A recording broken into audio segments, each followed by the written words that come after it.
Tonight's story begins in a distant era, one touched by courage, mystery, and the gentle rhythm of a world long gone. Please subscribe and comment on the story to improve quality and to support your good health and peaceful sleep. I want you to imagine history not as a set of fixed events, but as a vast, meticulously constructed facade. For years, I dedicated my life to studying the cracks in that facade. I specialized in the 18th century, focusing not on the grand speeches, but on the mundane, the trade records, the property deeds, the endless stream of colonial bureaucracy. It's in the background noise, you see, where the real secrets hide. My academic obsession centered on a discredited theory, the existence of a clandestine society that didn't just influence the American Revolution, but engineered it. My colleagues called them the Whispering Society. They called me a fringe theorist. I called it the unseen hand. My pursuit led me to the unassuming Barlow Library in upstate New York. It was a dusty, forgotten repository, and I wasn't looking for a war treaty. I was looking for a break in the pattern, a flaw in the known geometry of our nation's founding. For 3 weeks, I meticulously examined a heavy, colonial ledger, a boring double-entry book detailing shipments of tallow, tobacco, and rum. Hour after hour, day after day, my eyes scanned endless lists of commodities. It was tedious work, the kind of work designed to put an obsessive historian to sleep. And then, I found it. Not in the ledger's own handwriting, but carefully concealed beneath the final leaf, glued to the spine with a crude, aged resin, a single, brittle sheet of vellum. I remember the shock, the almost religious reverence I felt. It wasn't the material that stopped my breath. It was the tiny symbol etched into the corner, a simple, 8-pointed star overlaying a broken circle. It was the signature I had been chasing for years, the sign of the unseen hand. The vellum was dated September 1776, a month after the Declaration was signed. The text was in a complex cipher, which cryptographers had filed away decades ago as an unsolvable variant of Continental Army code. But I knew better. This wasn't military. I believed it was an architectural cipher. She gestures to the vellum. My theory, which brought me so much ridicule, was based on the premise that the founders, being master builders and masons, would encode their most sensitive secrets using the very language of their craft, geometry. I had spent 5 years correlating colonial brick sizes, roof pitches, and the precise angles of colonial town squares to create a comprehensive key. The vellum yielded to the key. Slowly, painstakingly, the symbols translated, and the first words, the very first sentence, ripped apart the history books I had studied. The document was not a letter. It was a covenant, a private, binding agreement between 3 figures, their public names stripped away and replaced with titles: the surveyor, the keeper, and the architect. This covenant outlined a strategy far more ambitious than merely defeating the British Crown. It stated quite plainly that the revolution was not the cause of the American Republic, but a meticulously engineered cover for a deeper, more profound, and utterly silent transformation. I can quote the passage to you verbatim. "We, the signatories of the unseen hand, do hereby commit to the establishment of a state whose true purpose shall not be liberty, but order. The public outcry for independence is merely the engine by which the existing structures are dismantled, making way for the geometry of the perpetual union. The populace demands freedom. We shall give them the illusion of it, ensuring the levers of true, long-term stability remain with the hand." The perpetual union, that was the name of the organization, not a poetic description, but their literal, clandestine designation. Their goal was not freedom. It was absolute, unassailable order. They believed the common man, prone to passion and fleeting trends, was incapable of maintaining a stable republic. Therefore, they created a system where the public facade, Congress, elections, debate, existed to appease the masses, while the real power was steered by the hand. The vellum detailed a series of geometric alignments. These were coded actions tied to specific dates in the future, events that historians celebrated as milestones of American growth. But according to the Covenant, they were calculated steps taken by the perpetual union to solidify its control. The reference to the banking charter of 91, followed by a cryptic notation about the taming of the Western wild, they weren't fighting for independence. They were securing the structural ownership of the future nation. And the symbol? The 8-pointed star over the broken circle? It's the hidden signature of their success.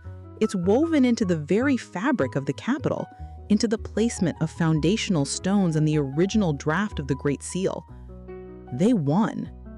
The surveyor, the keeper, and the architect had successfully embedded their order into the nation's DNA.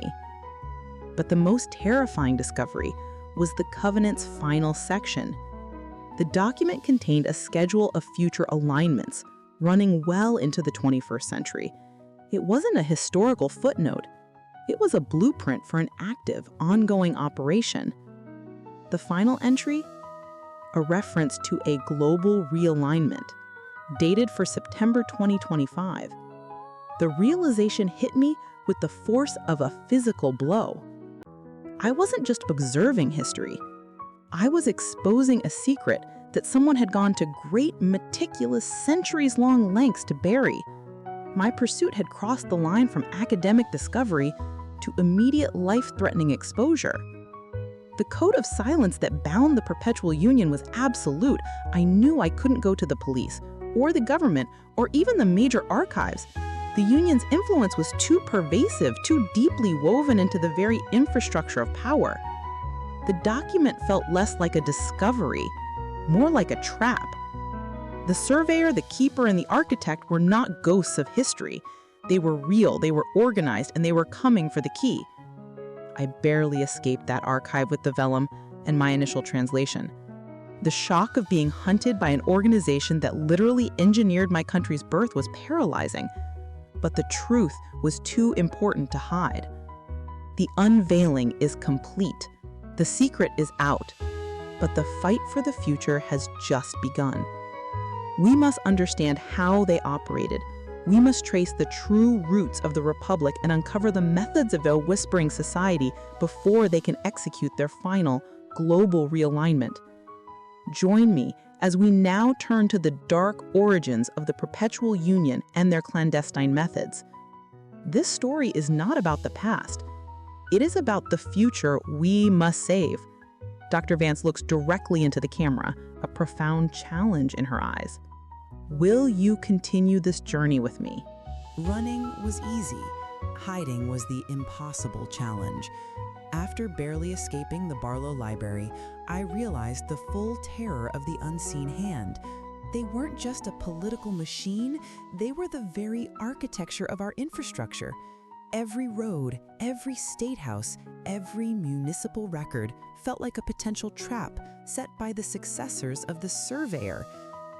I knew I couldn't go to the authorities. How do you report a conspiracy to the very government that was engineered by that conspiracy? My only sanctuary was a disused carriage house owned by my mentor, Professor Finch, the one person who had ever taken my architectural cipher seriously. But the first rule of survival is to never stop working. If they wanted the vellum back, they wanted to silence the truth it held. To fight them, I had to understand the roots of the Republic, the original identity of this whispering society. The Covenant provided the first greatest clue. The titles, the surveyor, the keeper, and the architect. These weren't political titles, they were positional, linked to the Enlightenment's fascination with construction, order, and philosophical foundations. They masked the true identity of the individuals who laid the economic and structural DNA of the United States. I spent the next 48 hours connecting those titles to known yet historically overlooked colonial figures. It was like peeling back the skin of history to reveal the skeleton underneath. The surveyor, the one who measures the land, establishes the boundaries, and maps the future. My research led me to a man known publicly for his meticulous mapping of the Western territories, but privately, he was deeply involved in the lucrative land speculation that quietly funded the revolution. He wasn't merely charting geography, he was laying a financial claim on the future nation. He was the one who ensured the geometry of the new republic favored the landowners of the perpetual union. The keeper. The title implies the preservation of knowledge and resources. I tracked this position to a figure connected to the early colonial libraries and, critically, to the Organization of Naval Supplies and War Credit. This was the man whose official records were mysteriously destroyed during the war, a calculated act. He was the keeper of the Union's assets, ensuring that the revolution was always bound by the financial leverage of their society. And finally, the architect, the structural designer. This name led back to the man whose geometric treatises were revolutionary, whose designs were used for key federal buildings, and who mysteriously vanished from public life immediately after the ratification of the Constitution. He didn't disappear, I realized. He went underground. He became the structure's permanent, unseen influence. The mind that ensured every check and balance in the new government was in fact a structural support for their ultimate order. They weren't fringe players, ladies and gentlemen. They were in the room where it happened. They simply used their public duties, surveying, managing archives, designing, as a screen for their unseen hand. The perpetual union wasn't an anti-government conspiracy. It was the engineered core of the government, established before the Constitution was even written. The covenant was clear. The goal was not liberty, but order. I needed to see how that order was implemented from the ground up. I accessed Professor Finch's private digital archive, a collection of digitized, restricted colonial-era documents. And there I found the Proto-Organization, a 1765 pamphlet detailing the proposed charter for a Society for the Advancement of Perpetual Unity. On the surface, it championed education and infrastructure, but the fine print, the language of the internal governance, revealed a chilling truth. This society was a closed system. Members were admitted not by merit, but by descent and a pledge of absolute loyalty to the geometric principle, a doctrine stating that true power must flow from a central, non-elected core outward to the public representatives. They truly believed the common man was incapable of self-governance. The list of original members confirmed my fears. They weren't the famous revolutionaries, but the colonial bankers, landowners, and master craftspeople, individuals who held tangible, long-term wealth. While the Sons of Liberty were throwing tea into the harbor, the Perpetual Union was securing the loans needed for the next decade of conflict, ensuring their debts would be paid with the currency of the new republic. The roots of the republic weren't political ideals, they were property deeds and promissory notes, quietly held by this whispering society. The final shock came when I understood the term geometric alignment. It referred to a specific point in time when external circumstances, a war, a financial panic, allowed the Union to quietly insert one of their core principles into law or treaty. The American Revolution itself was simply the largest alignment of all. The surveyor created the shock, and the keeper applied the financial restraint, ensuring that the new nation was financially bound from its first breath. I had spent the night proving their existence. Now the atmosphere felt toxic. I was exposing a secret that someone had worked centuries to keep buried. I was no longer observing history. I was in the middle of a conflict with an organization that controlled the very architecture of the nation. The initial shock of discovery gave way to the terror of the immediate. A sudden, sharp noise, a breach of Professor Finch's high-level firewall, cut the silence. They found the system. The modern successors of the surveyor were meticulous. They didn't need to trace my IP address. They tracked the unique cipher key I used to access the files. My sanctuary was compromised. I had only seconds. I encrypted the full scan of the vellum, saving it to a tiny microdrive. The physical evidence, the original vellum, was too dangerous to carry. In a final desperate act, I slipped the vellum inside a subtle binding split I had noticed months ago in an official, early printing of the US Constitution. The truth hidden inside the official lie. The heavy, authoritative pounding on the door began just as I scrambled out a small, high window. I heard the cold, clear voice of one of their operatives. The hand is patient, but its secrets are not for distribution. They weren't ghosts of history. They were present, they were organized, and they were coming for the key. I am now a fugitive, but I am armed with the ultimate weapon, the knowledge of their methods. The roots of the Republic are exposed. Our only path forward is to understand their next moves. We must now turn to the dark chapter of the Shadow War, where the Perpetual Union manipulated both sides of the conflict to advance their order. I am now a ghost, running from an organization that literally founded the system I'm moving through. But I must understand their next moves, and to do that, I must analyze their history of manipulation.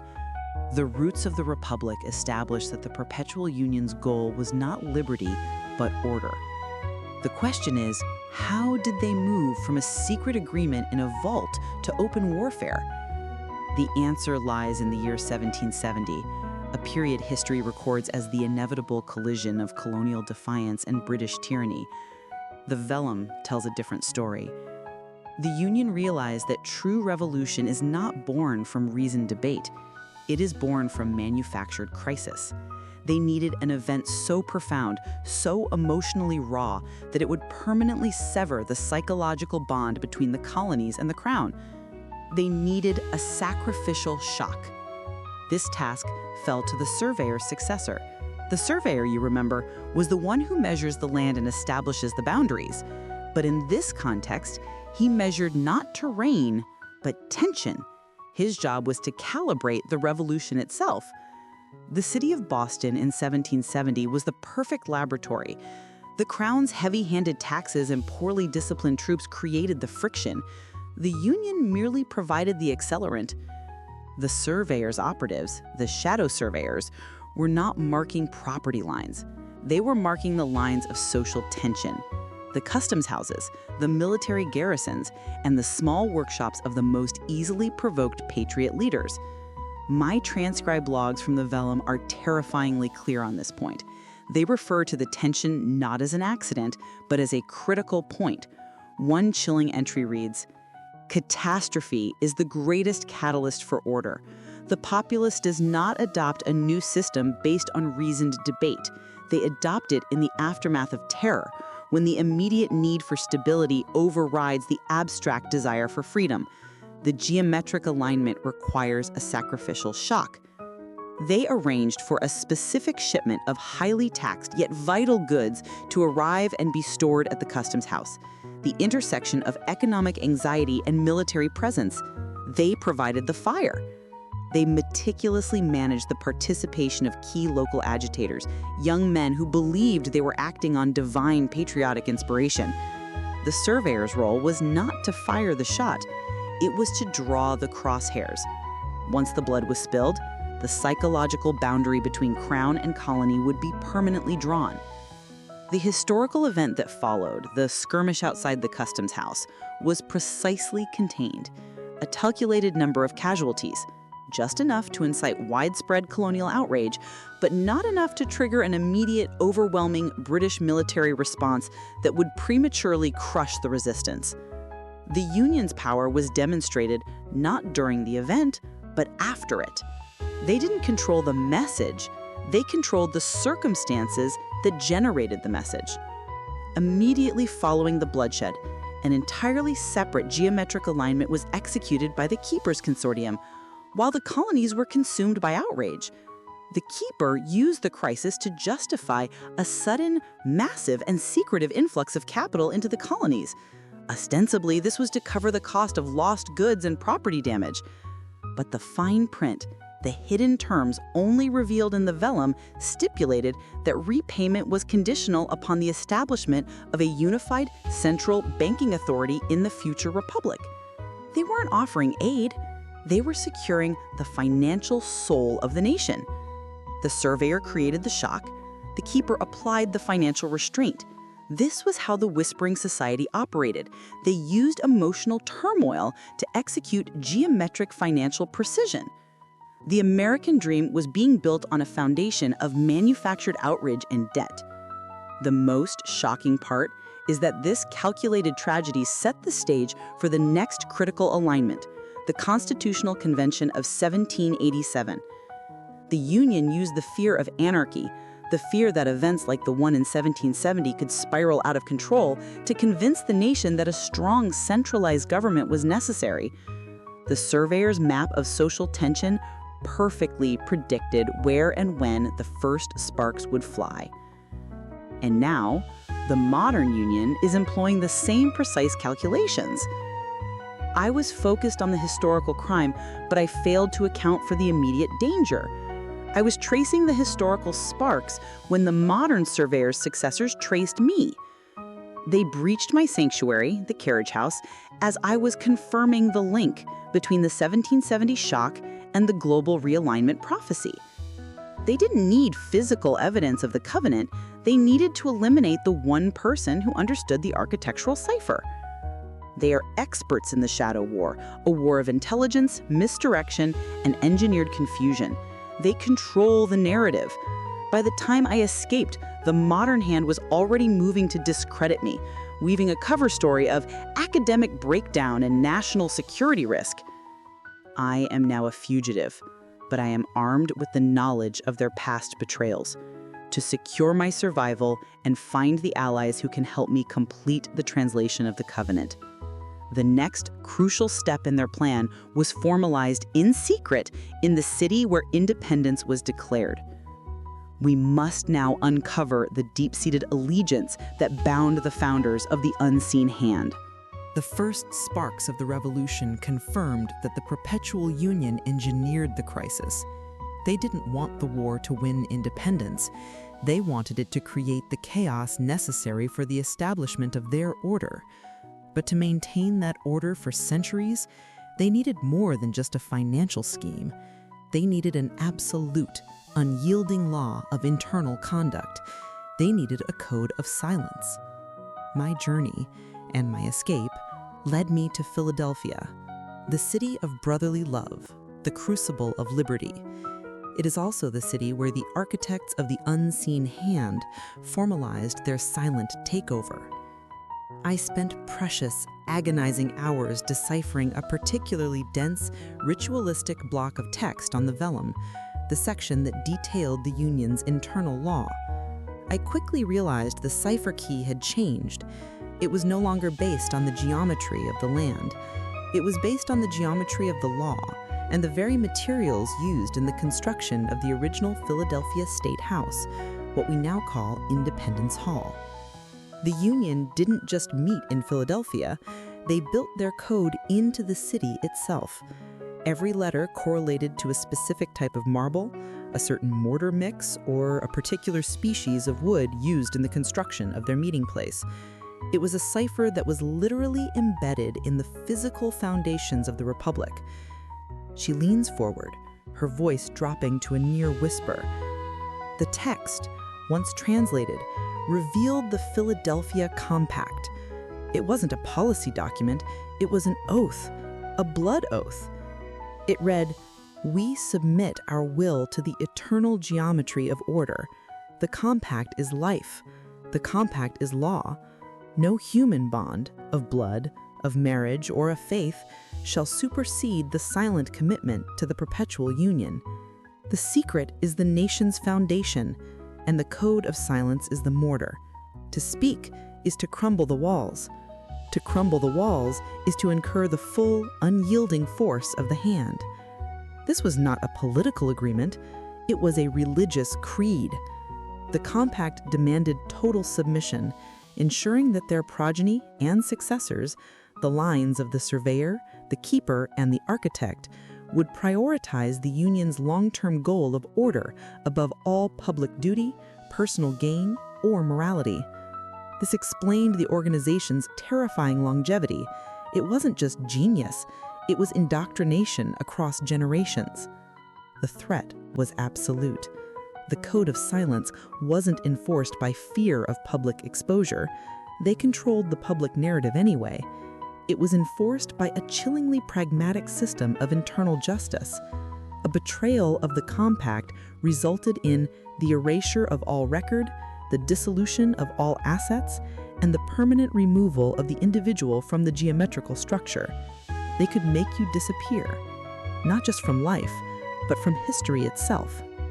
I realized then the true scope of the threat against me. I wasn't fighting men, I was fighting an organization built to systematically eliminate proof of its existence. The Philadelphia Compact also laid out the 3 pillars necessary for maintaining their order. Pillar 1, the illusion of contention. This was the surveyor's domain, the maintenance of perpetual yet controlled political opposition. A populace divided on petty differences cannot unify against the true structure. They ensured the public debate was loud, but the outcome was geometrically predetermined. Pillar 2, the centralization of resource. This was the keeper's domain. All significant assets, energy, communication, finance, must eventually pass through a single, union-controlled nexus. He who controls the stream controls the velocity of the republic. Pillar 3, the sanctity of structure. This was the architect's domain. The legal and physical structures must be unassailable. Treaties, laws, and boundaries must be designed to withstand all external pressure. The law is the geometry of control. Its complexity is its defense. I found historical records confirming the secret meeting where this compact was formalized, 1787, inside the newly constructed vault of a Philadelphia bank, the keeper's domain. The original founders traded the transient fame of founders for the eternal, hidden power of architects.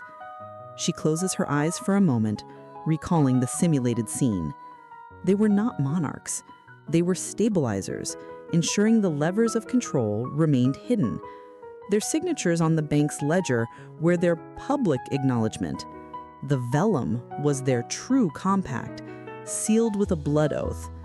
The realization was sickening. The Constitution wasn't a spontaneous burst of democratic genius.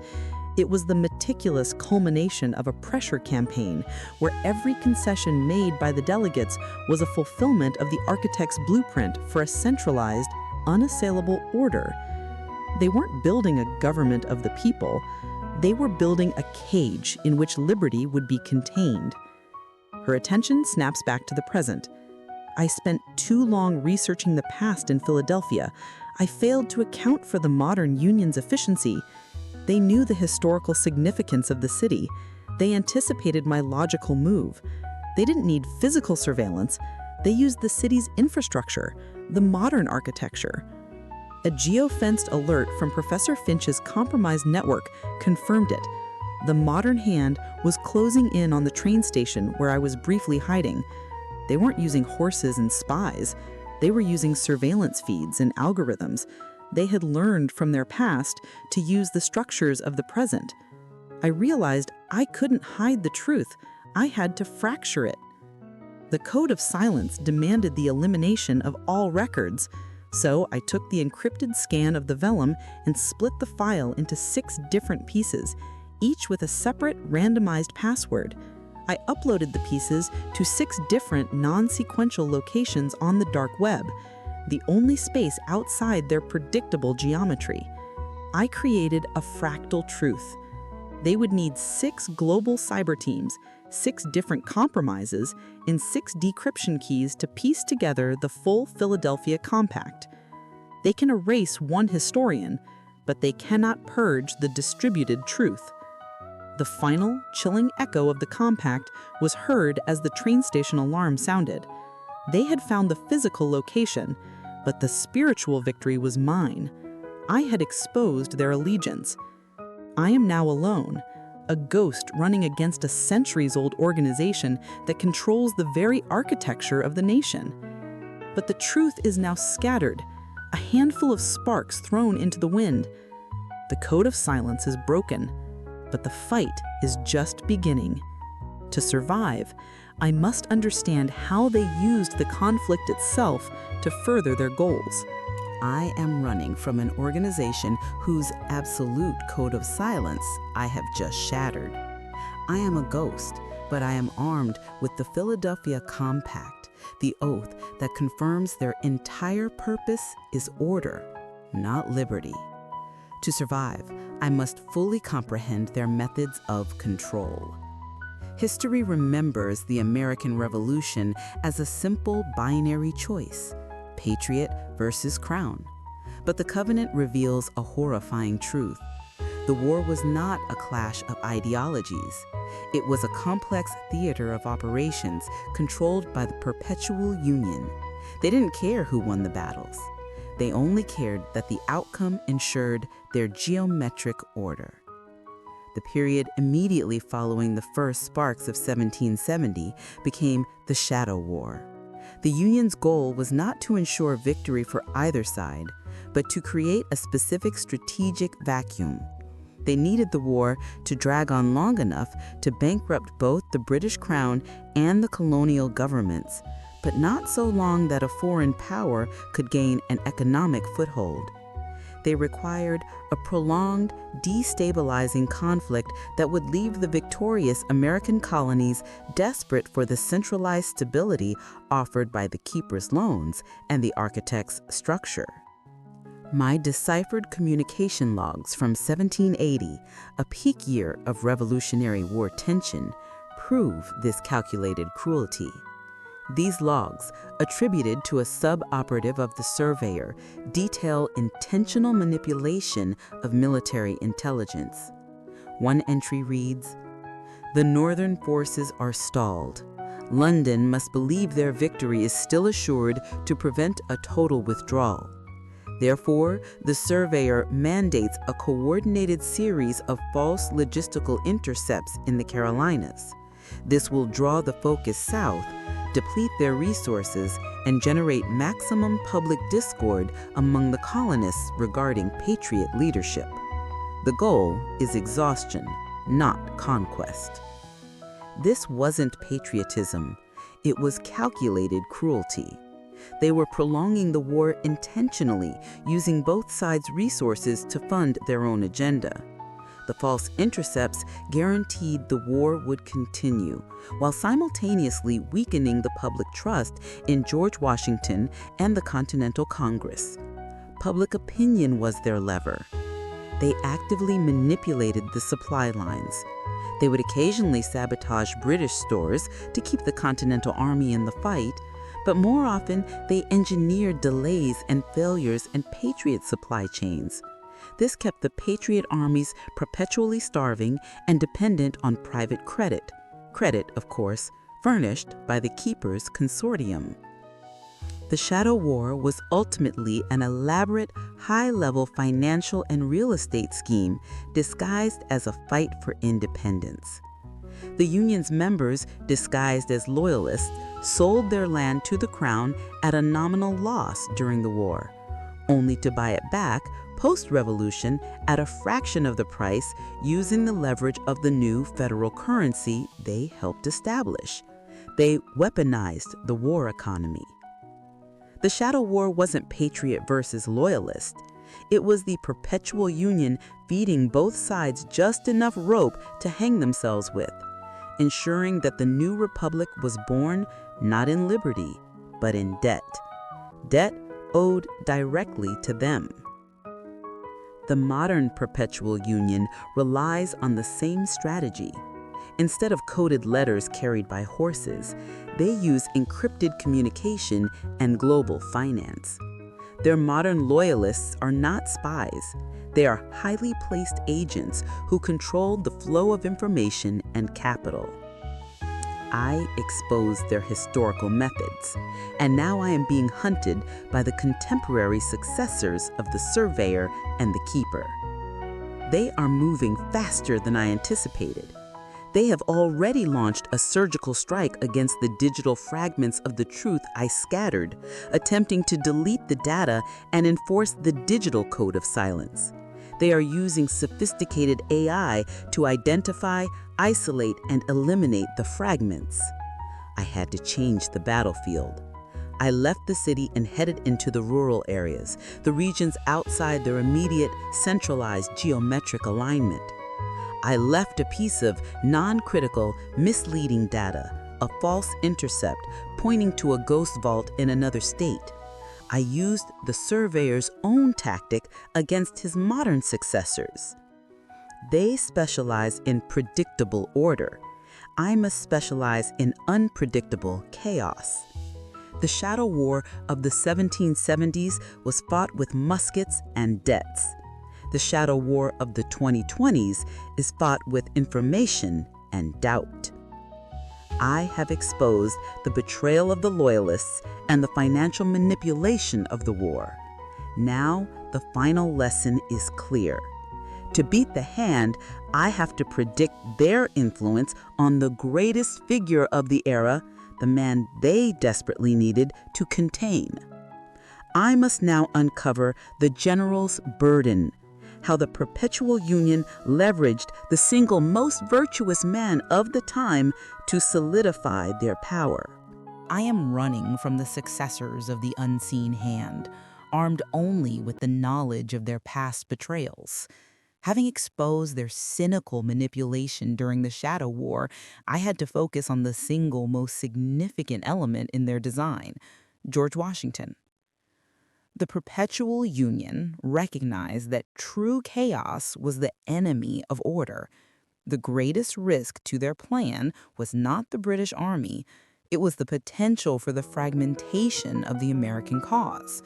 They needed a central anchor, a figure of unimpeachable moral authority to hold the nascent republic together. That figure was Washington.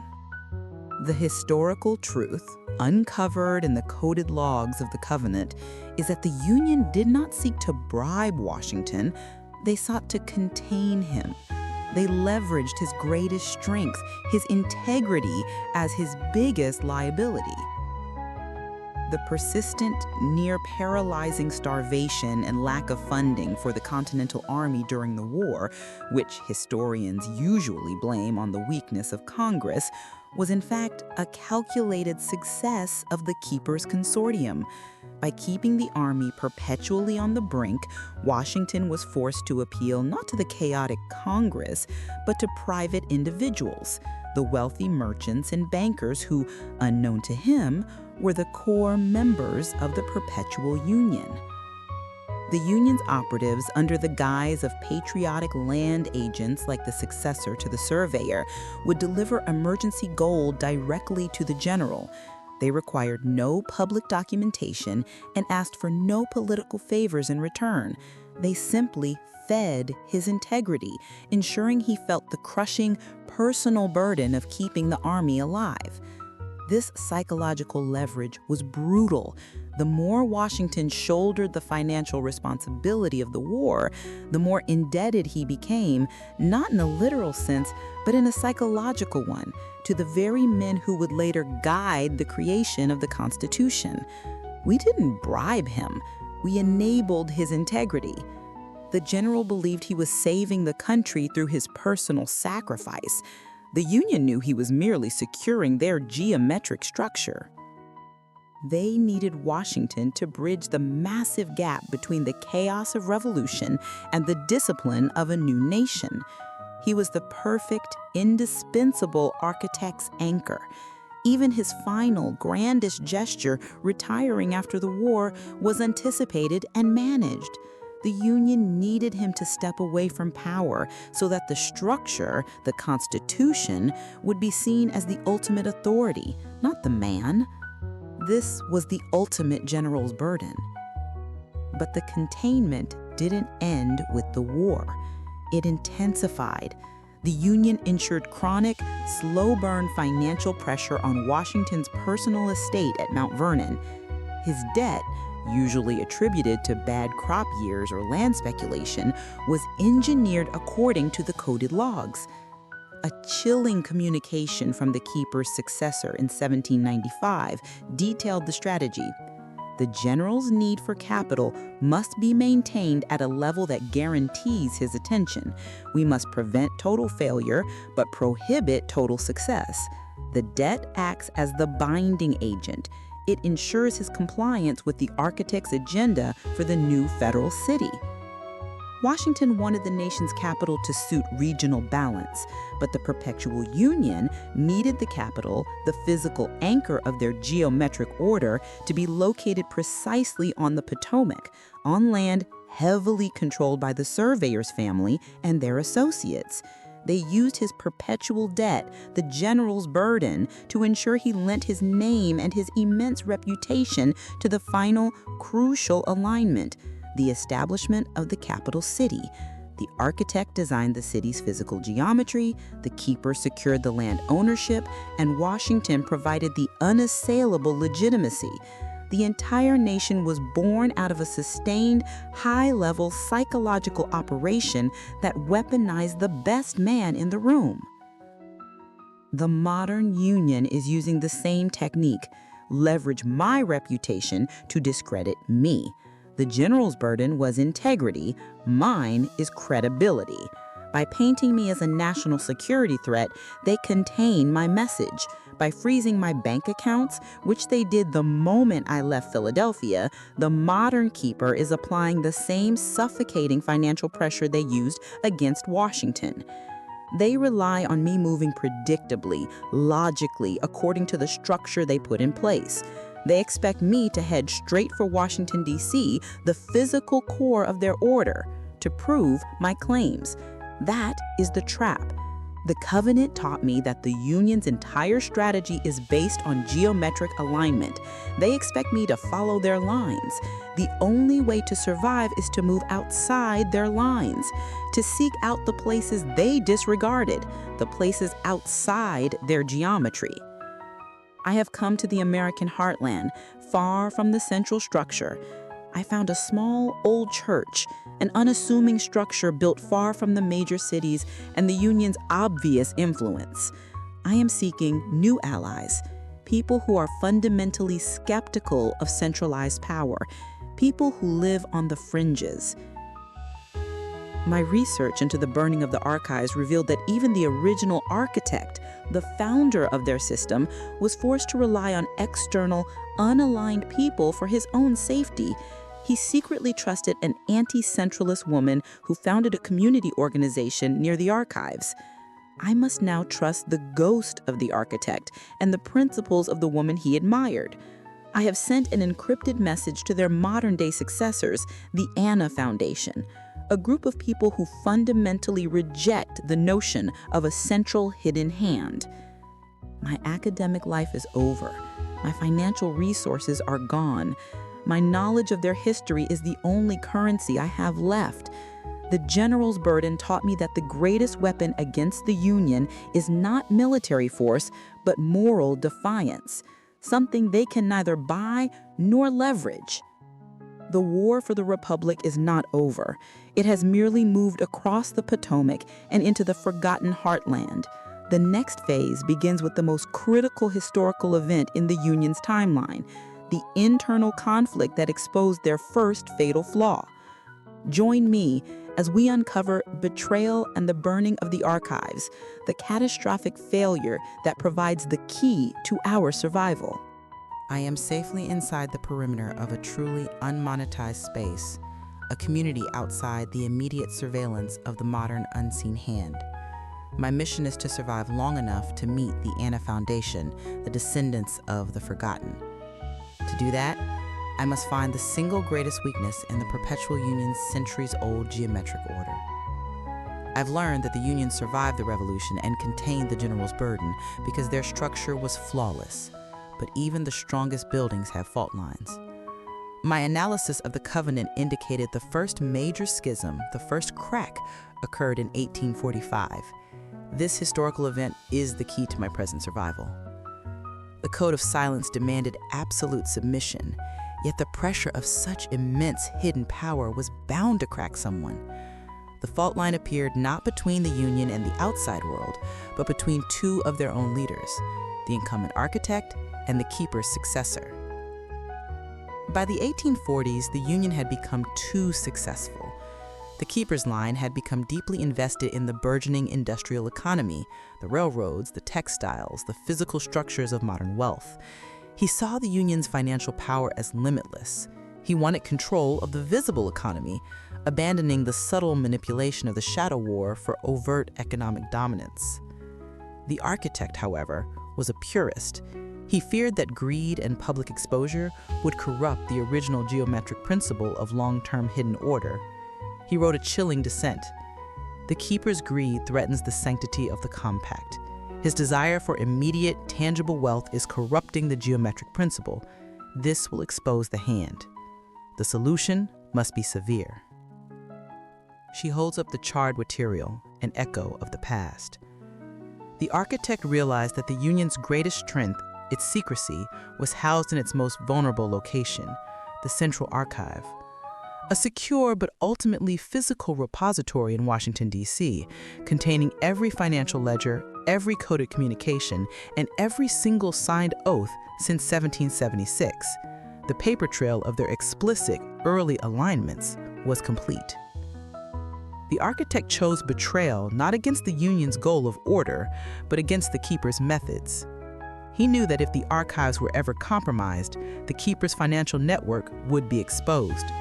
The only way to save the Union's secrecy was to destroy the Union's history, the ultimate horrifying irony.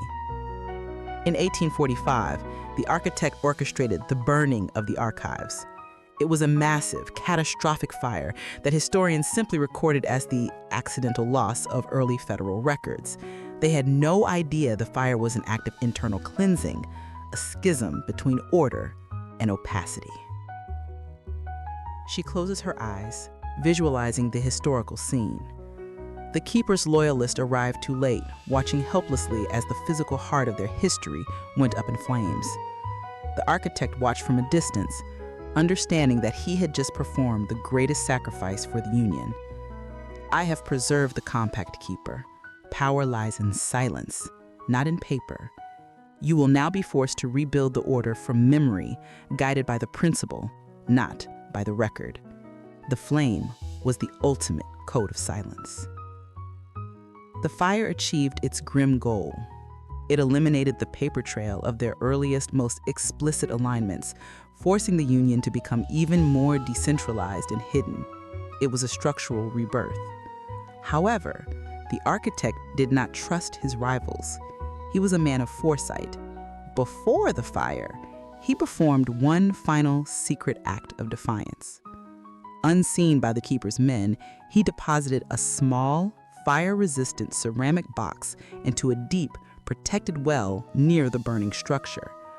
My analysis of his journals, recovered from the secret citadel during a separate later mission, revealed the coded phrase, "The seed is buried, the Phoenix Archive." This was his insurance policy. He knew that one day the Union would stray too far into greed. He preserved the seed, a small key collection of documents containing the true geometric principle and, crucially, the original, uncoded names of the founders. This Phoenix Archive is the physical key to destroying their credibility. It holds the proof that my digital fragments lack. She looks around the quiet church, then back to the coded location. I had to assume the modern hand, the successors of the greedy keeper, would know the historical significance of the fire and the betrayal. They would have already checked the historical site, now a nondescript federal park in Washington, D.C., containing every financial ledger, every coded communication, and every single signed oath since 1776. The paper trail of their explicit early alignments was complete. The architect chose betrayal not against the Union's goal of order, but against the keeper's methods. He knew that if the archives were ever compromised, the keeper's financial network would be exposed. The only way to save the Union's secrecy was to destroy the Union's history. The ultimate, horrifying irony. In 1845, the architect orchestrated the burning of the archives. It was a massive, catastrophic fire that historians simply recorded as the accidental loss of early federal records. They had no idea the fire was an act of internal cleansing, a schism between order and opacity. She looks around the quiet church, then back to the coded location. I had to assume the modern hand, the successors of the greedy keeper, would know the historical significance of the fire and the betrayal. They would have already checked the historical site, now a nondescript federal park in Washington, D.C., containing every financial ledger, every coded communication, and every single signed oath since 1776. I couldn't simply walk in and dig up the past.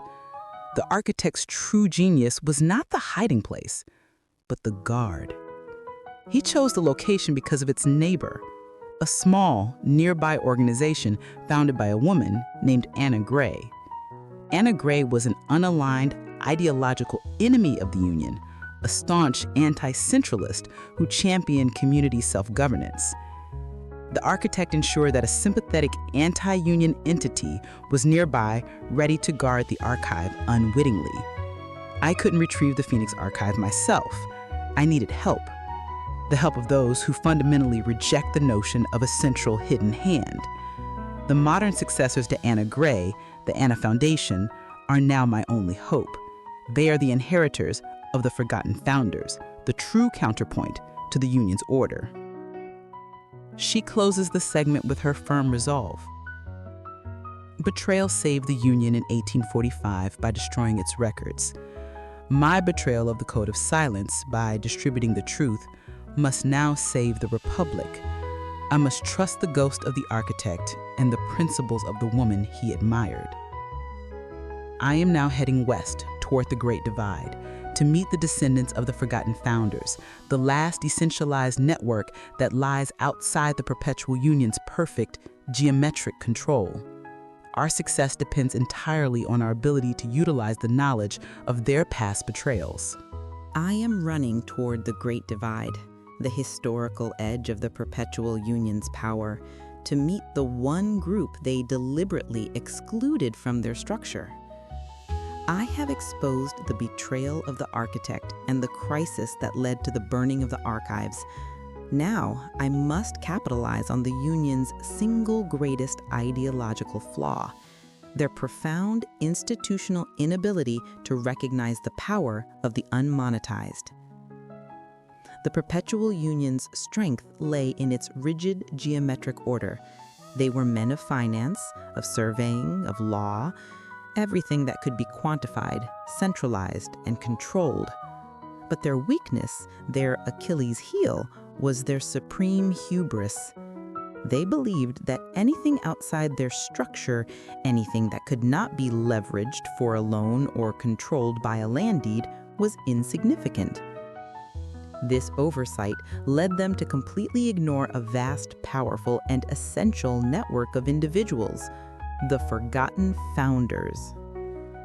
I found the crucial clue in the architect's own journals, recovered from the secret citadel. Just before the 1845 fire, he wrote a marginal note, almost an afterthought, detailing the inherent risk of their project. The strength of the compact is its rigid exclusion of the disruptive influence, the unmonetized intellect. Those whose contributions are social, moral, or philosophical, rather than material or political, possess an unpredictable energy. This energy must not be centralized.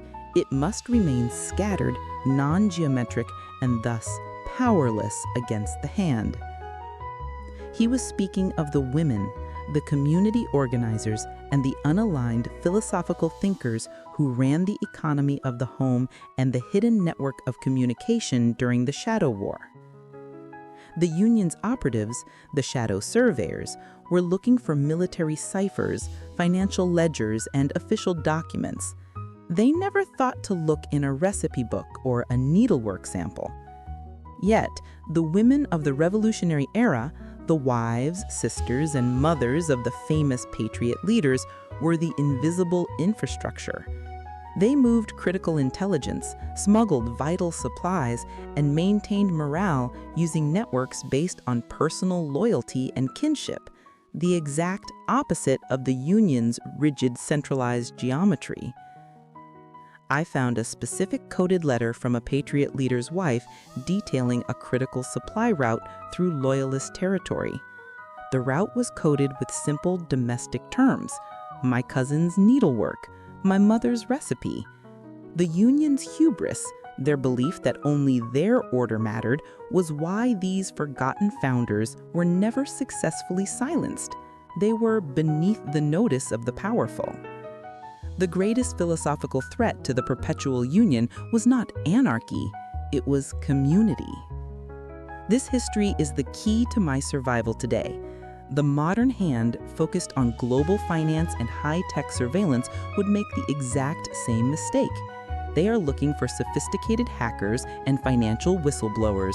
They would never think to look for a small, non-profit community group run by women who preach anti-centralist philosophy, the Anna Foundation. The Phoenix Archive revealed the truth about the Foundation's origins. The architect did not choose the Foundation's location near the archive randomly. He chose it because of its founder, Anna Gray. Anna Gray was an ideological enemy of the Union, a woman who wrote powerful essays against centralized banking and federal power, advocating for localized, community-based governance. The architect, disillusioned by the keeper's greed, trusted her ethical structure over the Union's geometric structure.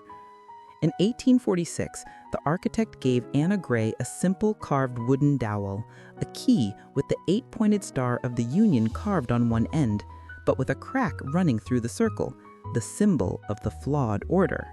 He told her, "I have buried the evidence of our true purpose near the treasury site. I need you to guard the space. Do not dig. Wait for the signal of someone who knows the architect's language." He entrusted the Phoenix Archive to an unsung hero, knowing her anti-centralist community was the ultimate safe haven because it was invisible to the centralized eye. Her foundation was born to create a decentralized sanctuary, a place of true non-alignment. I sent the modern Anna Foundation an encrypted message containing the architect's code phrase, "The seed is buried," and a reference to the doweled cipher, a historical password only they would recognize. After 3 agonizing hours, the reply came. "The cracked geometry is recognized. A silent meeting awaits at the Great Divide. Come alone." They believed me, and more importantly, they were strategic. They understood the trap I had avoided. The Union expected me to go straight for the past, the Phoenix Archive. The Anna Foundation knew the current fight was about the future, the global realignment, and the Great Divide was the key battleground.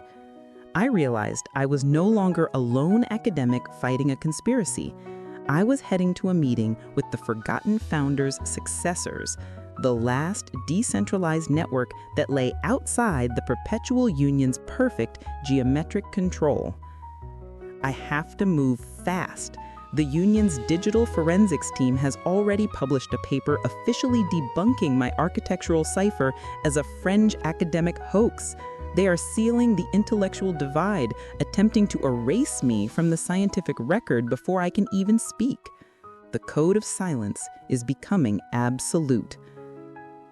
I am boarding a final transport, heading deep into the American West, toward the geographically complex, unpopulated areas associated with the historical taming of the Western Wild. The Great Divide is the point where the surveyors' original maps ended, the border between their established, controlled geometry and the unmonetized wilderness. My journey is almost complete. My only hope lies with these unsung heroes, the individuals whose strength is based on community, not control. They represent the true, persistent energy that the Union's founders tried so desperately to scatter and render powerless. I have exposed the historical betrayal. Now, I must rely on the modern network. I have secured my alliance with the Anna Foundation, the descendants of the forgotten founders. I am now physically at the Great Divide, the historical boundary of the perpetual union's power, where their final global realignment is scheduled to occur. To predict their move, we must understand how they capitalized on moments of national weakness. The end of the Shadow War should have brought stability. Instead, the period immediately following the Treaty of Paris became the most volatile, chaotic phase of the Union's entire project. They called it the Shifting Sands. The Articles of Confederation, the nation's first government, were designed by the architect to fail. This document, which granted each state absolute sovereignty and deprived the central body of the power to tax or regulate commerce, was never intended to be a permanent government. It was a period of controlled devolution. It was designed to guarantee the chaos of regionalism, the perfect shifting sands necessary to justify the geometric order. The Perpetual Union knew that the populace, exhausted by war and bankrupted by debt, would quickly tire of liberty if it meant endless internal strife, border disputes, and worthless currency. They needed the citizens to beg for the strong central hand of order. The keeper's successor, a polished, cold financier named Bennington, was tasked with accelerating this collapse. Their greatest leverage was the war debt. The states believed they owed Congress. Congress believed it owed France. In truth, every significant note of credit was ultimately routed back to the Perpetual Union's banking interests. The debt was their noose, and the economic paralysis under the Articles was their scaffold. The engineered collapse began in the rural heartland. The surveyor's successor ensured the widespread availability of credit to farmers during the war, only to recall those loans aggressively after the peace. The collapse of commodity prices, the crushing state taxes, it was all perfectly orchestrated. This pressure culminated in Shays' Rebellion in 1786. History books record it as a spontaneous uprising of desperate farmers. The Covenant logs reveal it was a manufactured crisis. The Union needed the violence to be visible but contained. They deliberately urged slow, heavy-handed military responses to the uprising, ensuring the threat of anarchy resonated across every state legislature. We needed men of property and influence, the very men who would later draft the Constitution, to feel genuine, visceral fear. The fear of chaos would drive them straight into the arms of the architect's plan. The shifting sands were being shaped into a foundation of fear. This financial desperation led directly to the Constitutional Convention. The Union had prepared for this moment for decades. Their final, decisive move was what I call the auction of allegiance. At private dinners preceding the convention, the keeper's agents offered the delegates a solution to their state's colossal debt. They would personally guarantee the purchase of all outstanding, depreciated war bonds held by their constituents. The price for this rescue was simple yet absolute. The final constitutional draft had to include 3 key provisions: the power of the central government to assume all state debt, the exclusive right of the federal government to coin and regulate money, and the creation of a standing army to ensure domestic tranquility. The delegates, driven by the desperation of their state's finances and the fear of social collapse, quickly agreed. They believed they were solving a financial problem. They were, in fact, selling the financial soul of the nation. These provisions were the keeper's non-negotiable demands, the ultimate consolidation of financial power under the Union's influence. The Constitution, therefore, was not a sudden burst of democratic genius.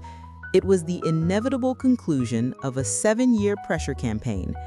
Every concession made by the delegates, from the regulation of commerce to the necessary and proper clause, was a precise fulfillment of the architect's blueprint for a centralized, unassailable order. A chilling coded communication from Bennington detailed the final moments of the convention. The architect's design is ratified. The foundation is complete. The shifting sands of anarchy have been permanently stabilized by the geometric principle.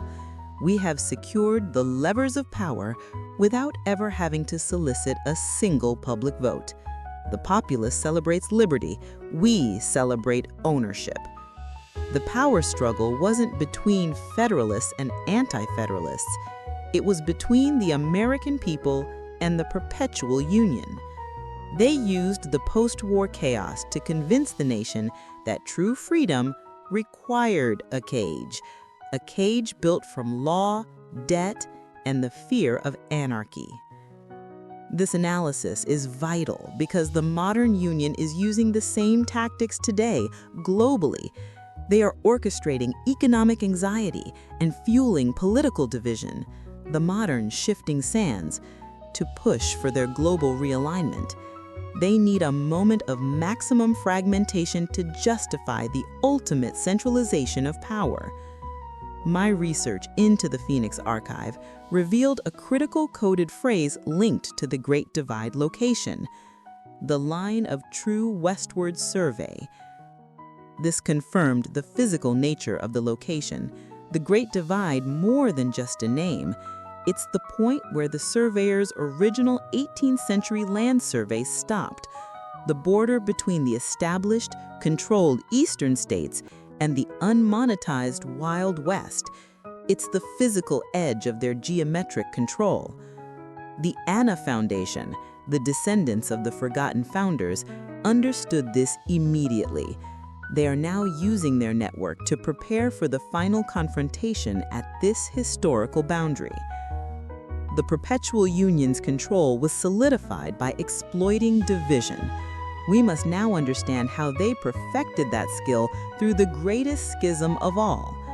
We must now turn our attention to the war that tested the nation's unity to its absolute limit, a war that the Union saw not as a moral crusade, but as a final, calculated geometric clearance.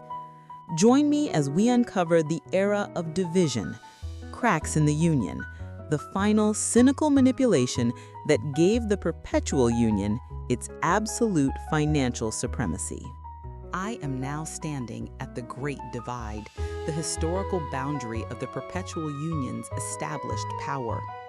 We've uncovered how they used the shifting sands of the post-war era to consolidate political power in the East.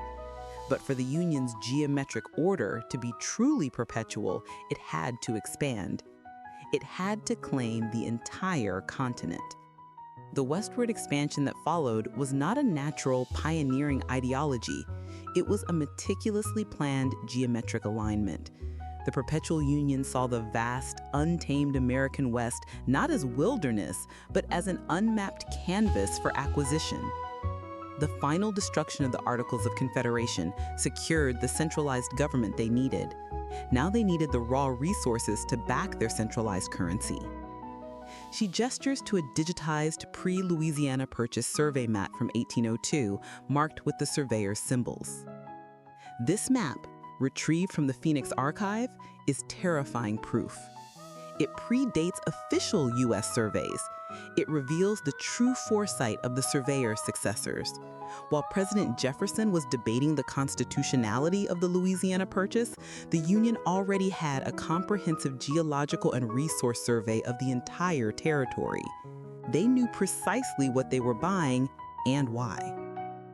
They were the shadow surveyors our allies, the indigenous communities, spoke of. They identified the mineral deposits, the navigable rivers, and the strategic land formations years before the first official expedition. Manifest Destiny was not a spontaneous ideology. It was a carefully cultivated geometric alignment. the Union needed a moral imperative, a grand public narrative to justify the aggressive, often brutal expansion. They funded the politicians and the press who championed the idea of America's divine right to dominate the continent. They used a manufactured ideology to fuel a meticulously planned land grab. The greatest obstacle to their geometric order was not the terrain, it was the people already living on it.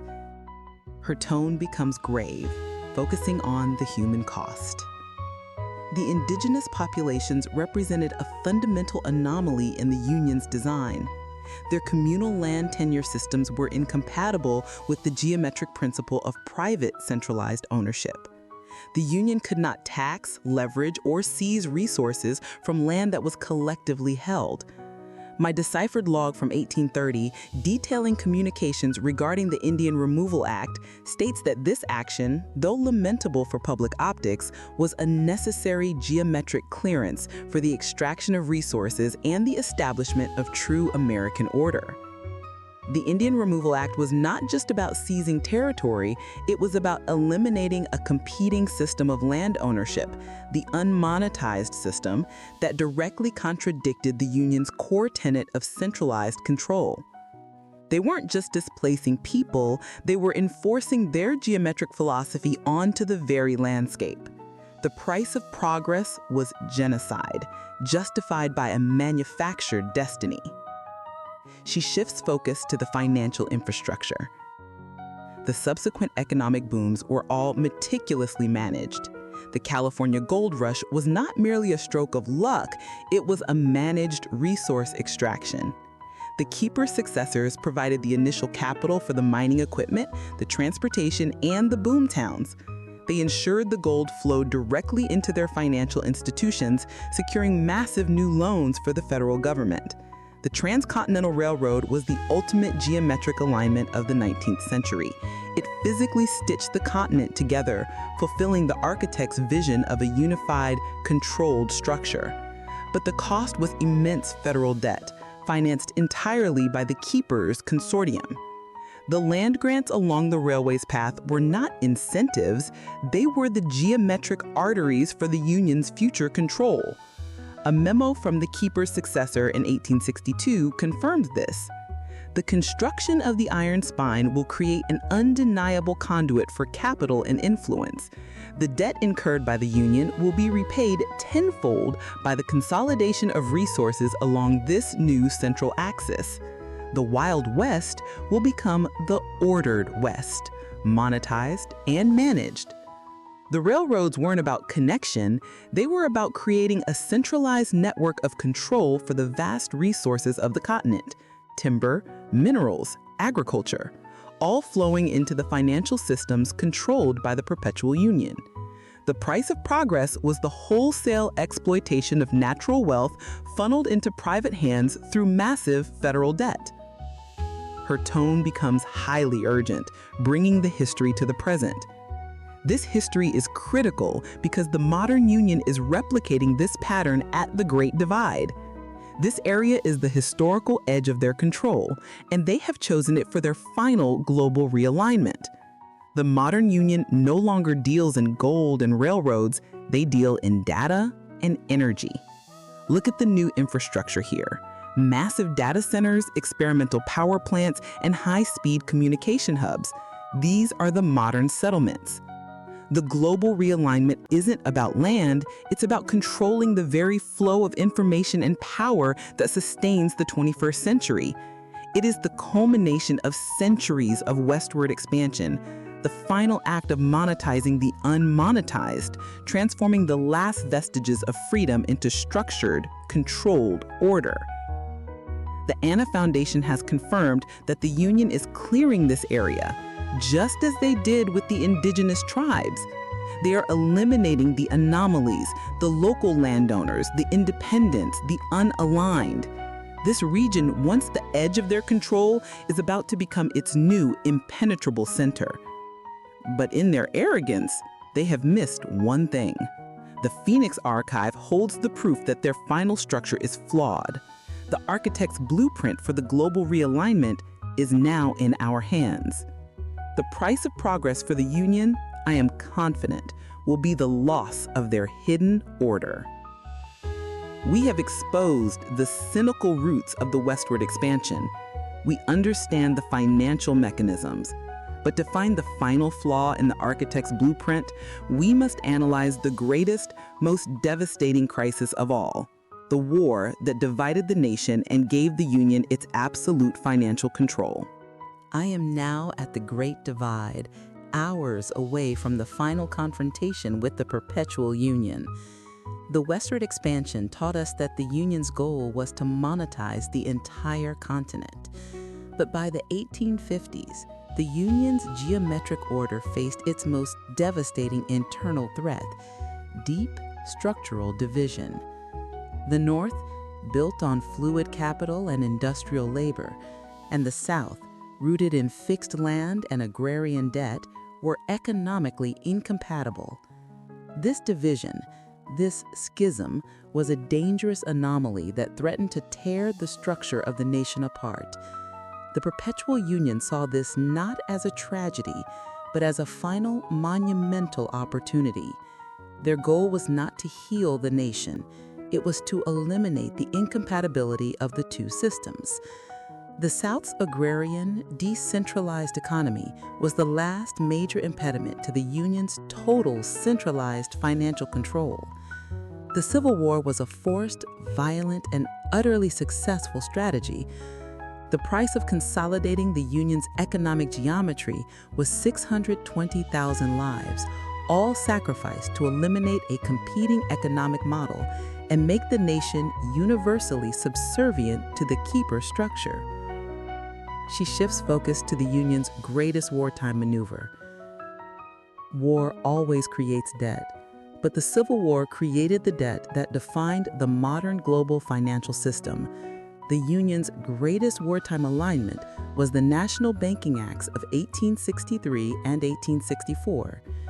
A coded memo from the keeper's successor confirms the purpose. The necessity of war funding justifies the dissolution of state-chartered banks and the creation of a unified central currency. This action is the ultimate fulfillment of the compact's goal: total control over the national monetary supply.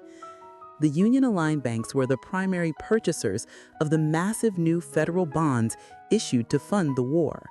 They then used those bonds as the backing for the new national currency. The keeper's war chest was fueled by division. They were not just lending money to the government. They were essentially buying the right to print the currency that would define the American economy for the next century. They turned the North's industrial strength into a centralized financial monopoly. The Reconstruction era was merely the architect's final job, rebuilding the South's economy into a subordinate part of the North's industrial centralized structure, the final absolute enforcement of their geometric order onto the entire continent. But the Civil War's era of division provided the Union with one final essential insight: they could maintain control without constant warfare. They needed the cracks in the Union to appear perpetual, masking the absolute unity of power at the center. A predictive document from 1865 detailed their post-war strategy. The schism has achieved its purpose.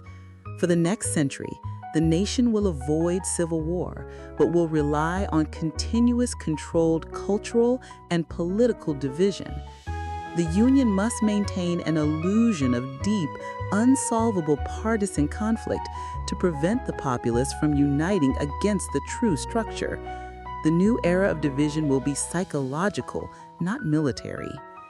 This explained the entire trajectory of modern history.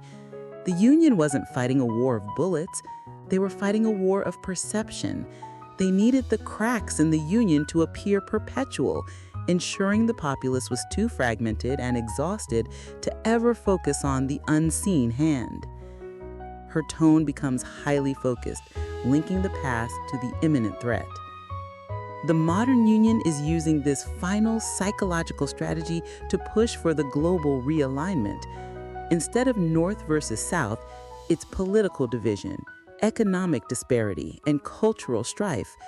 This current era of division is the largest psychological operation in history, designed to prevent us from seeing their final structural move.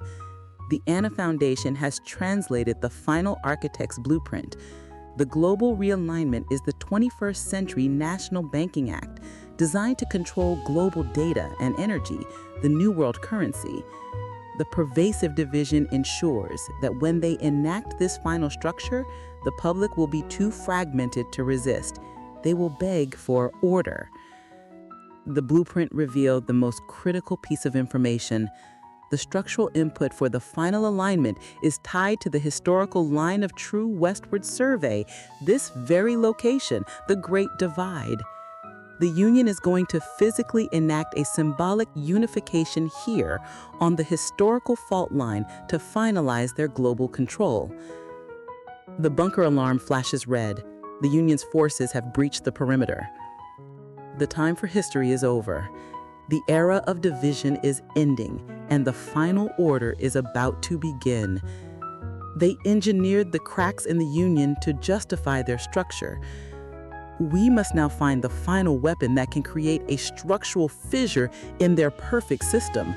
We must enter the single most guarded location the original architect ever built. The era of division is over. The perpetual union is no longer a historical problem. They're an imminent, physical threat. Their forces are closing in on the Great Divide, and they are ready to execute the global realignment. We have the architect's blueprint, the formula for their final act, but a formula is useless without a countermeasure. The Union designed the alignment to be structurally irreversible. To create the necessary fissure, we needed a tool, a piece of technology, or a final, devastating secret that only the original architect would have dared to hide. That secret lay within the final logs of the Phoenix Archive. The architect's betrayal in 1845 wasn't just about saving the Union's secrecy, it was about protecting a legacy. He ensured that one final, uncorrupted vault of knowledge existed outside the Phoenix Archive, a secret citadel. She pauses, catching her breath, and continues with analytical focus. I discovered the location by decoding the architect's journals, a repetitive reference to a specific constellation, the Pleiades quadrant, and an obscure axiom of the fourth point. The Union's geometry is earthbound, but the architect's final refuge was celestial. The coordinates intersected only one place on the surveyor's original maps, an abandoned, high-altitude military installation in the remote mountains built during the Cold War. It was decommissioned decades ago, filed as structurally unsound by the government, which meant it was perfectly sound to the architect's successor. The Citadel was the ultimate hideaway, a military installation built using the resources of the American system, but located outside the visible geometry of their financial control. The secret Citadel was not a forgotten library. It was a physical manifestation of the architect's final, terrible testament. The scene shifts. She is now inside the Anna Foundation's vehicle, speeding toward the coordinates. We moved immediately. The current hand, the Union's security forces, relies on global digital control. They never anticipated a non-electronic breach. The security at the Citadel was old, analog, easily defeated by the Anna Foundation's expertise in the unmonetized arts of infiltration. We found the core of the base, a reinforced pressurized vault. The entry code was not on a keypad, but inscribed in Latin on a bronze plaque. Order perishes where silence fails. The fourth point is the fissure. The vault doors slid open. The secret citadel was pristine, maintained by an internal autonomous system. Inside, there was no gold or art, only knowledge. The vault was dedicated to a single purpose, documenting the geometric fissures, the inherent flaws that could be exploited to dismantle the Union. She recounts the 3 key items found inside the vault. On a pedestal, illuminated by a single spotlight, were the 3 keys to defeating the Union. 1. the Codebook of the Keeper, a comprehensive ledger of every shell corporation and offshore account used by the Keeper's line from 1790 to 1980, the entire exposed financial architecture of the Union. 2. The final map of the surveyor, a geographical map marking every subterranean fiber optic cable, energy pipeline, and communication relay in North America, the physical structure of the modern geometric order. 3. The tool, a sleek, nondescript device crafted from heavy, polished metal, resembling a large tuning fork. Her tone is reverent as she describes the final object. This tool was the ultimate defense, not a weapon, but a device built by the architect to exploit his own design. The global realignment was designed to impose a geometric frequency, a perfect synchronized order onto the global data flow. The tool was designed to resonate at the precise counter frequency. The axiom of the fourth point, the geometric fissure, was the single point of necessary structural weakness in the Union's design. That point, located at the Great Divide, was the only place where a counter frequency could be introduced to shatter the geometric order without causing total global infrastructure collapse. The tool was the key. A moment of crisis returns. We didn't have time to celebrate. The Union's forces were diverting. They knew the coordinates. They knew we had found the secret citadel. We barely escaped, plummeting down a sheer rock face using a decades-old winch system installed by the architect. As we descended, the modern operative, a successor of the surveyor, appeared in the tunnel above us. He coldly stated that the secret citadel was always intended to fall to the current order when its time came. I managed to escape by throwing a handful of the architect's old, volatile chemicals stored in an overlooked analog cabinet at the operative's feet. The architect knew the value of analog chaos against their digital precision. Her voice becomes the voice of a commander. We have the three keys: the Keeper's financial vulnerability, the surveyor's structural map, and the architect's counter-frequency tool. The fight is no longer about history. It's about engineering a structural failure in the present. The secret citadel had yielded its knowledge. The architect's tool is in my hand. The final line of the surveyor's map leads toward the Great Divide. To ensure the tool works, we must now quickly synthesize the Union's entire 20th century strategy. We must understand how they used world wars and the digital revolution to incrementally build the cage we are about to crack. I am now armed with the architect's tool, the countermeasure to the global realignment. But a weapon is useless if you don't understand the defenses of your enemy.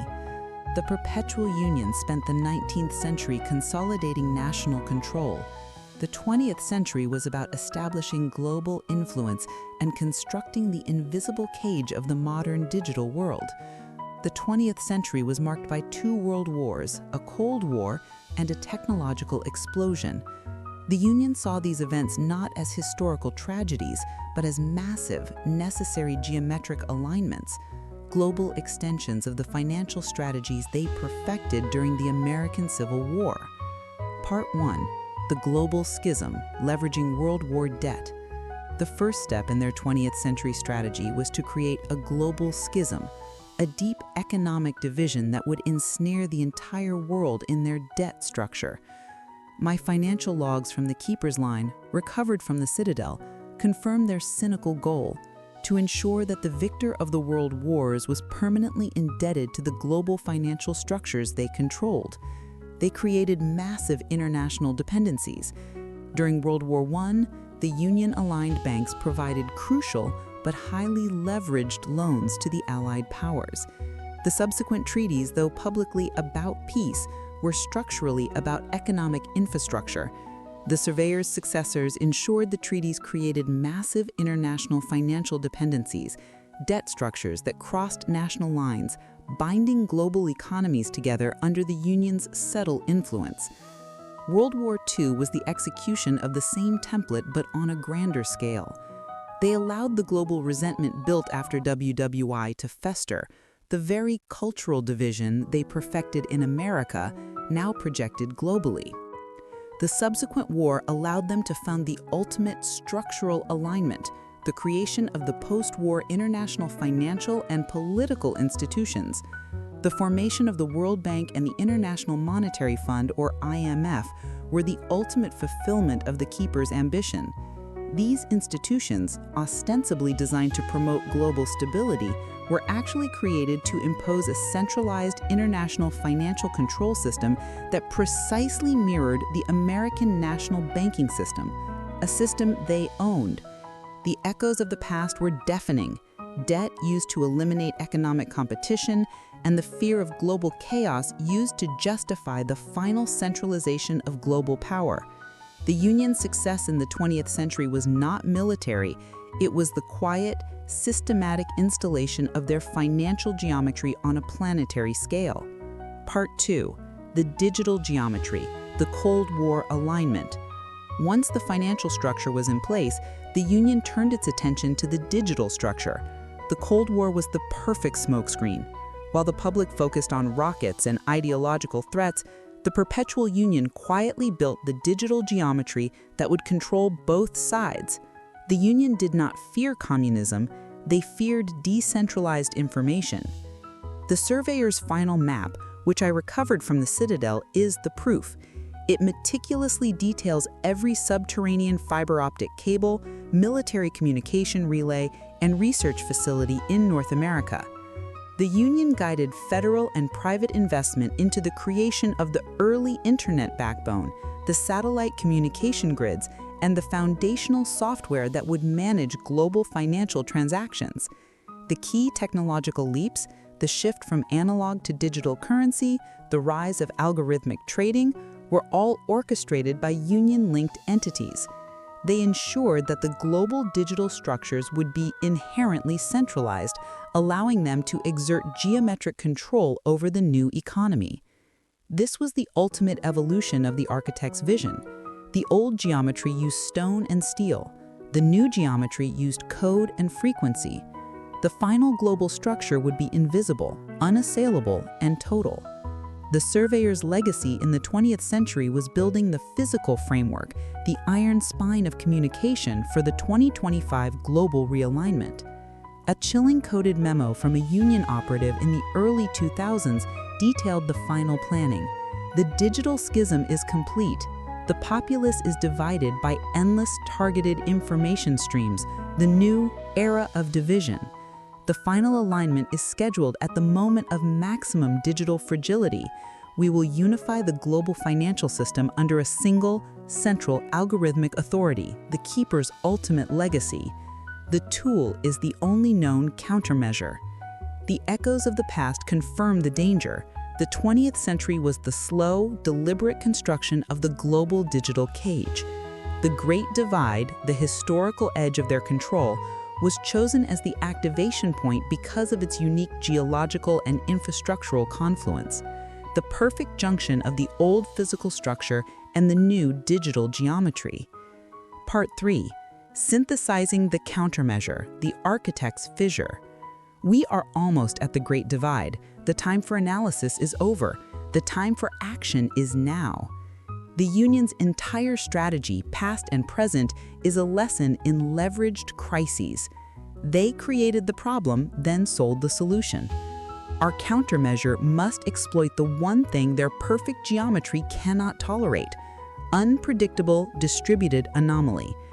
I have connected the architect's tool to the Anna Foundation's secure network.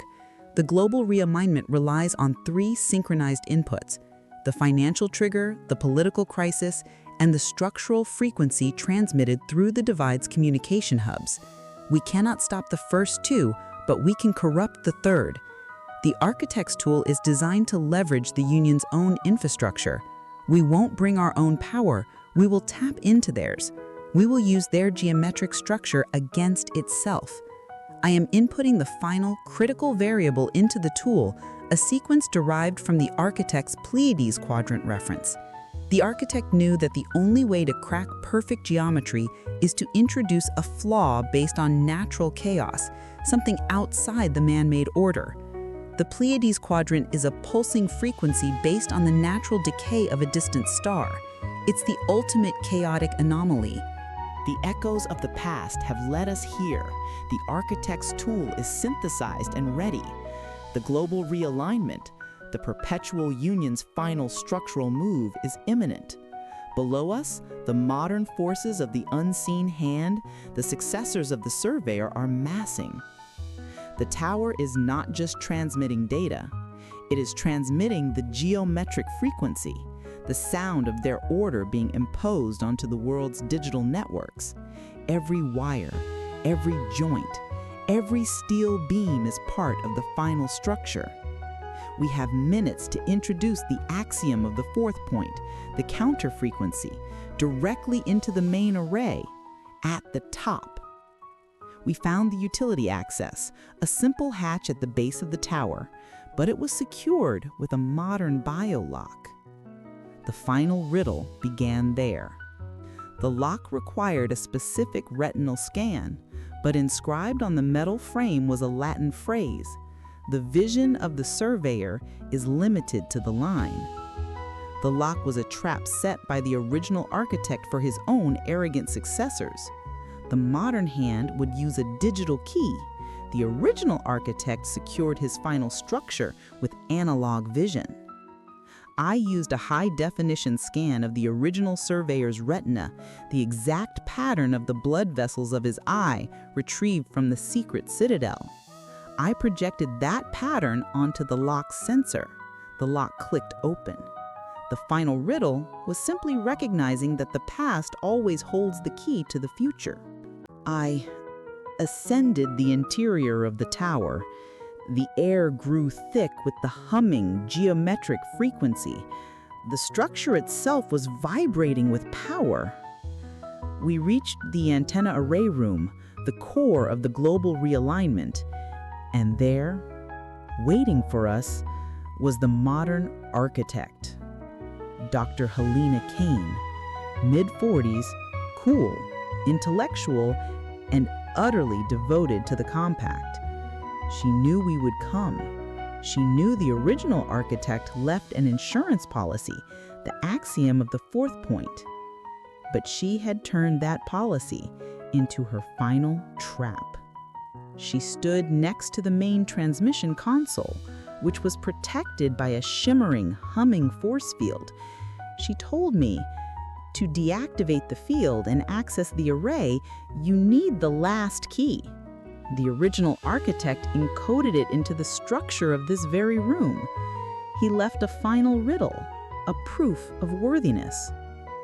The room was covered in complex equations, a bizarre mix of high-level physics and the original architectural cipher. The riddle was a paradox. I had to enter the one true name of the perpetual union, the name that was erased from every physical record by the original architect himself in 1845, the name that, under the code of silence, could not be spoken. If I entered the true name, the field would collapse. If I entered anything else, the tower would initiate an immediate, irreversible blackout protocol, locking the realignment in place forever. I had seconds to decipher a riddle designed to be impossible. The equations were not random. They were a self-referential mathematical proof based on the Union's historical manipulations, the shifting sands, the era of division. The true name that cannot be spoken, the name that was willingly given up when the founders traded their public identities for the titles of the surveyor, the keeper, and the architect in the Philadelphia Compact. I thought back to the keeper's financial logs. I thought back to the moment the Union truly won the nation, not at Yorktown, but in 1863 with the National Banking Act. I focused on the single largest financial transaction in their early history, the first unpayable loan that secured the Union's future. The last key was not a word. It was the number, the monetary value of the debt, the original dollar value of the consolidated war debt from 1863. That was the true name of the perpetual union: debt. I rushed to the console, ignoring the complex equations, and entered the massive dollar value of the consolidated war debt. The force field collapsed. Dr. Kane stared at me aghast, muttering, "The fissure. You solved the paradox. The architect's last trap. It was a measure of the union's own corruption, the price of our original sin. The last key was always the monetary value of the debt they used to purchase this nation. They are not an order, they are a financial ledger." Dr. Kane lunged, attempting to secure the console. Martha intervened, engaging the modern architect in a desperate physical struggle. The console screen flashed a countdown to 0000015. The global realignment had begun. The geometric frequency was peaking. I had seconds. I snapped the architect's tool into the designated port on the console, the port marked with the cryptic axiom of the fourth point. The tool immediately began emitting the counter frequency, the chaotic anomaly of the Pleiades quadrant, directly into the Union's perfect controlled digital stream. The effect was instantaneous and devastating. The console sparked violently. The geometric frequency shattered. The countdown froze at 0000001. The global realignment failed. The entire tower structure shuddered. The lights died. In financial centers around the world, servers crashed. Algorithmic trading froze, and the global digital flow stuttered to a halt. We didn't destroy the infrastructure. We cracked the geometry. We introduced the necessary anomaly to the system. The perpetual union was structurally compromised. While Martha secured the defeated architect, I checked the final outcome. The final riddle was not just a lock, it was a distraction. While the hand was focused on the frequency, the Anna Foundation was executing the true endgame. The true fissure was the Keeper's codebook, the financial records we retrieved from the secret citadel. In the moments of digital chaos caused by the tool, the Anna Foundation used the financial records to shatter the global banking facade. The truth is now distributed. The final riddle was solved.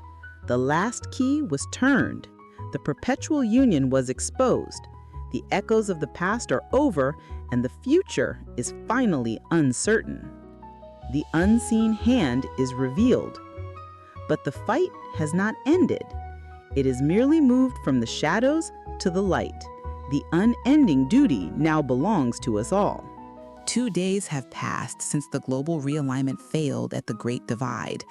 The air is heavy with silence, not the silence of the code of silence, but the stunned silence of a world that is only now beginning to comprehend the magnitude of the truth. The architect's tool didn't destroy the perpetual union in a grand cinematic explosion. It did something far more devastating.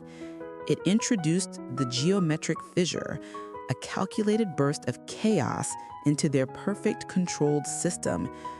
We didn't end the fight. We shattered the silence and leveled the playing field.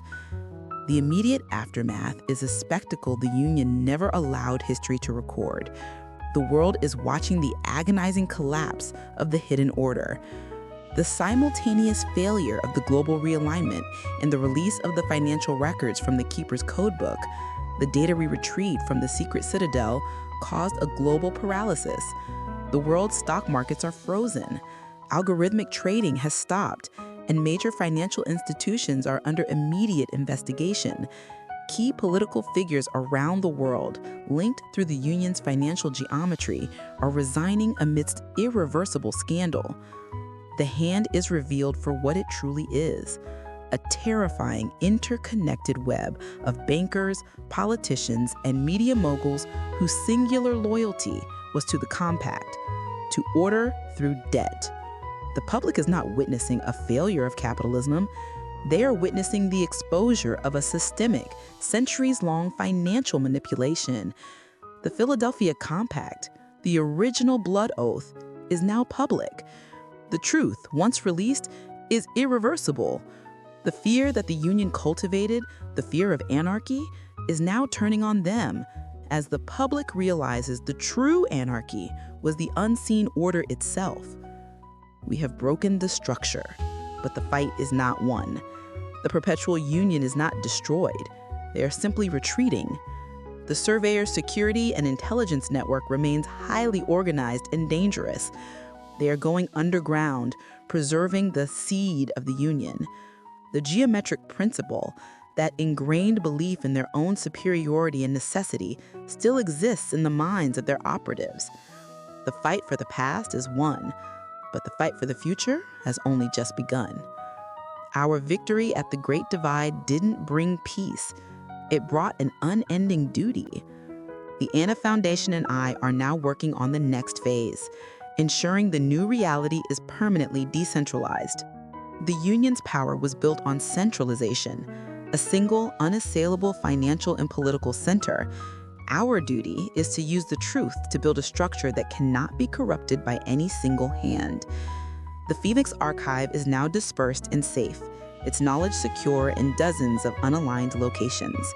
The architect's tool is being studied by independent scientists to fully understand the technology of geometric control. We must understand that order is simply chaos with a better PR team. The only true resilient stability comes from a system that accepts and embraces anomaly and unpredictability, the very things the Union sought to eliminate throughout the era of division. We now look to the forgotten founders, the women, the indigenous communities, the philosophers whose models of governance were always decentralized, rooted in consensus, not coercion. We must teach the world the lessons of the Shadow War and the westward expansion, that freedom requires continuous vigilance against order. My academic life is over. My unending duty now requires me to disappear into the unmonetized space, adopting new identities, becoming a whisper of truth. The world needs a historian who lives outside the historical record. I will become the ghost of the architect, continually seeking out the geometric fissures in the Union's remaining structures, guiding those who seek to build a truer republic. I can no longer be seen, but you can.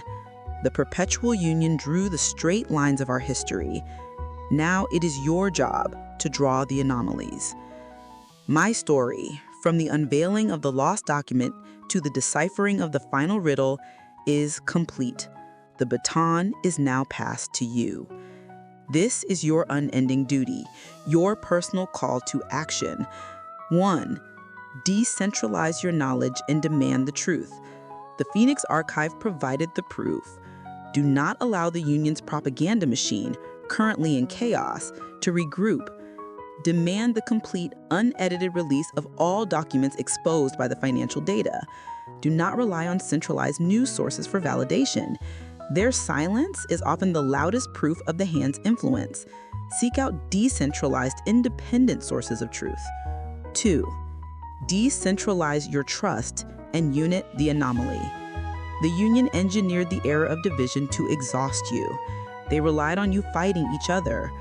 Your unity is the geometric fissure they cannot tolerate. Turn away from the manufactured conflicts.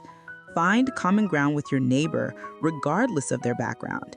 Every small act of community, every refusal to conform to their divisive geometry is a powerful blow against the remaining hand. 3. Decentralize your economy and support the unmonetized. The keeper controlled is through debt and centralized banking. Support local, independent, and unmonetized systems. Reduce your dependence on the centralized financial structures they control. Every transaction made outside their system is a vote for true independence. 4. Become the unpredictable element. Do not wait for a single leader or a new perfect system. The forgotten founders won the first battle by working in whispers, on the fringes, outside the attention of the powerful. Your duty is to become an anomaly in their order, become unpredictable, become decentralized. She looks directly into the lens, a final challenge. I solved the final riddle. The last key was turned. The history is written. The future is yours to draw. Use your voice, use your vote, use your dollars not to support the established structure, but to fracture it. The unending duty is to choose chaos over controlled order. Look to the fissures we have exposed and start building your own non-geometric republic today. She pauses, then closes the segment with her final signature line. Thank you for listening to The Truth. Now go be the fissure.